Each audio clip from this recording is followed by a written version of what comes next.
नमस्कार, आप देख रहे हैं ग्रामीण तहकीकात और मैं हूं आपके साथ शहरी। विधायक काजी निजामुद्दीन ने पूर्व प्रधानमंत्री चौधरी चरण सिंह की 123वीं जयंती के मौके पर सरकार को आड़े हाथों लिया। किसान दिवस के इस कार्यक्रम में उमड़ी भारी भीड़ के बीच काजी निजामुद्दीन ने न सिर्फ वोट चोरी के गंभीर आरोप लगाए, बल्कि बिजली संकट को लेकर एक बड़े आंदोलन की चेतावनी भी दे डाली। बता दें, आज पूर्व प्रधानमंत्री स्वर्गीय चौधरी चरण सिंह की 123वीं जयंती किसान दिवस के रूप में धूमधाम से मनाई गई। इस मौके पर क्षेत्रीय विधायक काजी निजामुद्दीन के आह्वान पर हजारों की संख्या में लोग इकट्ठा हुए। अपने संबोधन में काजी निजामुद्दीन ने कहा कि भावुक भी नजर आए और हमलावर भी। उन्होंने कहा कि उनके परिवार और उनके पिता के समय से ही चौधरी साहब का जन्मदिन मनाने की परंपरा चली आ रही है, क्योंकि वे किसानों के असली मसीहा थे। वहीं काजी निजामुद्दीन ने जबरेड़ा विधायक वीरेंद्र जाति द्वारा बिजली विभाग के कर्मचारियों के घरों की बिजली काटे जाने के साहसी कदम की जमकर सराहना की। उन्होंने साफ कहा कि विभाग की मनमानी अब बर्दाश्त नहीं होगी। सन 1988 से लगातार मेरे पिताजी के नेतृत्व में और फिर अब हम सब लोग मिलकर यहाँ चौधरी चरण सिंह जी की जयंती मनाते हैं और हम सब लोग उनकी विचारधारा पर चर्चा करते हैं और उस विचारधारा को हम लोग मानने की कोशिश करते हैं। और आज सभी लोग यहाँ इलाके के जिम्मेदार लोग यहाँ उस विचारधारा में विश्वास रखने वाले लोग इकट्ठे हुए और सभी लोगों ने यहाँ अपना विचार रखे कि ये किसान विरोधी वोट चोरी की सरकार जो चौधरी चरण सिंह की विचारधारा के विपरीत चलती है, जो किसान और मजदूर और लघु उद्योग और कामगार के विरुद्ध में काम करती है, उसको फाड़ने का और हटाने के लिए सभी लोग प्रयासरत रहेंगे। और सभी लोग चौधरी चरण सिंह जी की विचारधारा में विश्वास रखने वाली कांग्रेस पार्टी राहुल गांधी जी के साथ सभी लोग मिलकर काम करेंगे। बड़ी मजबूरी में एक एक्सट्रीम स्टेप जबरेड़ा विधायक जी ने उठाया है और वो हल्के में उसको नहीं लिया जा सकता। कोई तो मजबूरी होगी जो विधायक जी ने इतना बड़ा कदम उठाया है। बहरहाल चोट भी लग सकती थी, करंट भी लग सकता था और जान की हानि भी हो सकती थी, लेकिन विधायक जी ने यह कदम उठाया है। हम सब लोग उनके साथ हैं।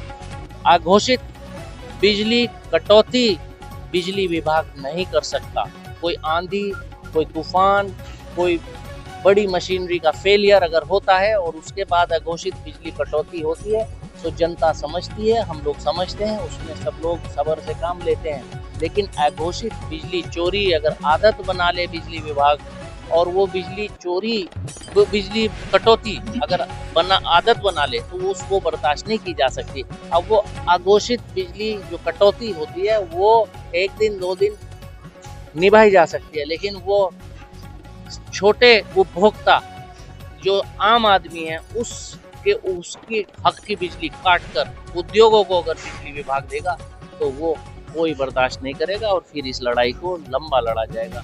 जो छोटा उपभोक्ता है अगर उसके घर कहीं एक तार में कट मिल जाए तो कई गाड़ियां पुलिस की उसके घर आती हैं और कई अधिकारी उसके घर आते हैं गाड़ियां भर कर और उसके खिलाफ मुकदमा कायम करते हैं और 50,000 और लाख रुपए के जुर्माने उसके ऊपर लगते हैं और जाने क्या क्या उसके ऊपर आयद किया जाता है। लेकिन करोड़ों रुपए की बिजली चोरी अभी कुछ दिन पहले यहाँ एक फर्नेस में पकड़ी गई थी, उसके खिलाफ कोई कार्रवाई नहीं हुई। वो बिजली चोरी कहाँ से आ रही थी? वो सामान्य उपभोक्ता का हक था और उस हक को अगर बिजली विभाग खत्म करेगा तो फिर ये लड़ाई हम लोगों को लड़नी पड़ेगी। देखिए, मेरी आप मजबूरी पूछ रहे हैं। मैं जनप्रतिनिधि हूँ, जनता ने मुझे चुन रखा है और जनता की मजबूरी, जनता का दर्द मेरा दर्द। देखिए, जब घर में बिजली नहीं होगी, आपके घर में आप मान लीजिए कि सुबह बिजली नहीं है 5 बजे से 6 बजे से, आप कैसे नहाओगे? कैसे आपके बच्चे स्कूल में तैयार होकर जाएंगे? कैसे, अगर आप किसान हैं, ये किसान भाई हमारा मजदूर भाई है, सुबह पशुओं के लिए चारा काटना है तो कैसे काटोगे? अगर आप किसान हो तो आपके फसलों का सिंचाई का सीजन चल रहा है, कैसे आप अपने गेहूं में पानी लगाओगे? आपने डाई भी डाल दी, खाद भी डाल दी, बीज भी डाल दिया और आपकी फसलें भयंकर सर्दी में बिना पानी के बर्बाद हो रही हो, आप देख पाओगे? तो किसान का दर्द आम आदमी का दर्द एक जनप्रतिनिधि होने के नाते मुझसे भी नहीं देखा जाता और मैं भी नहीं देखता हूँ। इसलिए मुझे इतने कड़े कदम उठाने पड़े। मैंने पहले ही एक्शन अधिशासी अभियंता जो अधीक्षण अभियंता थे हमारे एससी साहब, जो अभी मेरे ख्याल से 20 दिन पहले हमने उनको चेतावनी दी थी कि अगर आप हमारी बिजली सही करा देते हैं तो ठीक है, अगर सुबह की रोस्टिंग और ये सब सारी चीज़ें ऐसे ही रही तो मजबूरन आपको एहसास दिलाने के लिए मुझे आपकी बिजली आकर के काटनी पड़ेगी। मैंने उनको पहले ही चेता दिया था। देखिए, लीपा पोती जो एक शब्द है ना, मैं इसके लिए वो इस्तेमाल करूँगा कि जब एक बहुत बड़ी कंपनी में बिजली चोरी पकड़ी जाती है, बहुत बड़े बड़े अधिकारी और मैं कहता हूँ बड़े लेवल के उच्च अधिकारी तक मुझे संदेह है कि इसमें इन्वॉल्व शायद हों। मेरे पास साक्ष्य नहीं है तो मैं शायद इसलिए कह रहा हूँ क्योंकि इतने बड़े पैमाने पर विद्युत चोरी होती है और इतने बड़े पैमाने पर विद्युत चोरी पर भी FIR दर्ज नहीं होती, उसमें कंपनी के खिलाफ कोई कार्रवाई नहीं होती। तो ये इस बात का सूचक है, इस बात का द्योतक है कि बिजली चोरी जानबूझ करके विभाग करा रहा है।